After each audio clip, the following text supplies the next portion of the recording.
İngiltere, İran Füze Saldırıları Sonrası Savunma Önlemlerini onayladı. Yesterday, I spoke to you about the situation in the Gulf and explained that the United Kingdom was not involved in the strikes on Iran. That remains the case. Over the last 2 days, Iran has launched sustained attacks across the region at countries who did not attack them. They've hit airports and hotels where British citizens are staying. This is clearly a dangerous situation. We have at least 200,000 British citizens in the region, residents, families on holiday, and those in transit. I ask all our people in the region to please register your presence and follow Foreign Office travel advice. I know this is a deeply worrying time, and we will continue to do all we can to support you. Our armed forces, who are located across the region, are also being put at risk by Iran's actions. Yesterday, Iran hit a military base in Bahrain, narrowly missing British personnel. The death of the supreme leader will not stop Iran from launching these strikes. Their approach is becoming even more reckless and more dangerous to civilians.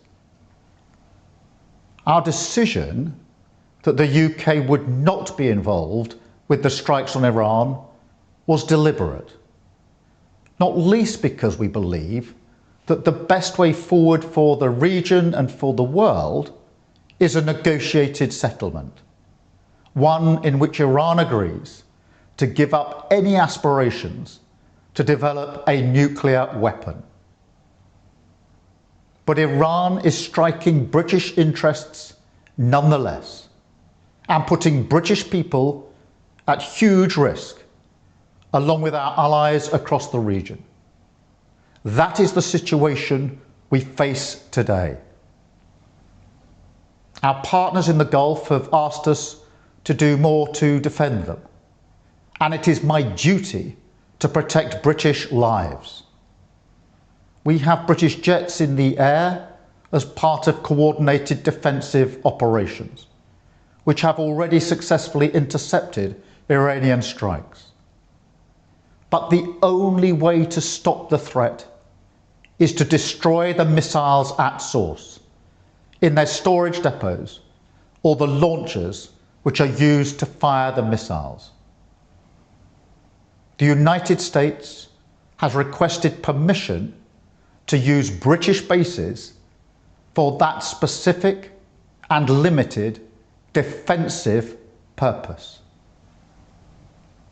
We have taken the decision to accept this request to prevent Iran firing missiles across the region, killing innocent civilians, putting British lives at risk, and hitting countries that have not been involved.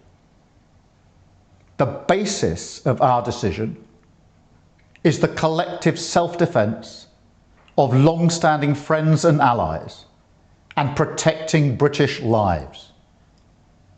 That is in accordance with international law, and we are publishing a summary of our legal advice.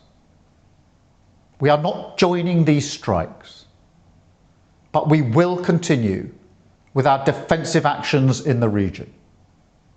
And we will also bring experts from Ukraine together with our own experts to help Gulf partners shoot down Iranian drones attacking them.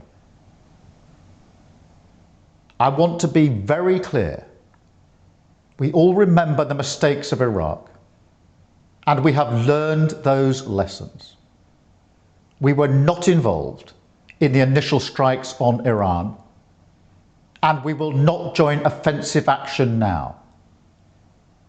But Iran is pursuing a scorched earth strategy, so we are supporting the collective self-defense of our allies and our people in the region. Because that is our duty to the British people. It is the best way to eliminate the urgent threat and prevent the situation spiralling further. This is the British government protecting British interests and British lives. Bu web sitesi, İngilizce okuma ve dinleme becerilerinizi geliştirmenize yardımcı olabilir. Yapay zeka, cümleleri daha kısa ve anlaşılır ifadelere ayırır. Oynatma aracıyla hızı ayarlayabilir, duraklatabilir veya geri alabilirsiniz. Site, 20 dilde çeviri desteği sunarak öğrenmeyi kolaylaştırır. Tarayıcınıza enknest.com yazmanız yeterli, hemen deneyin.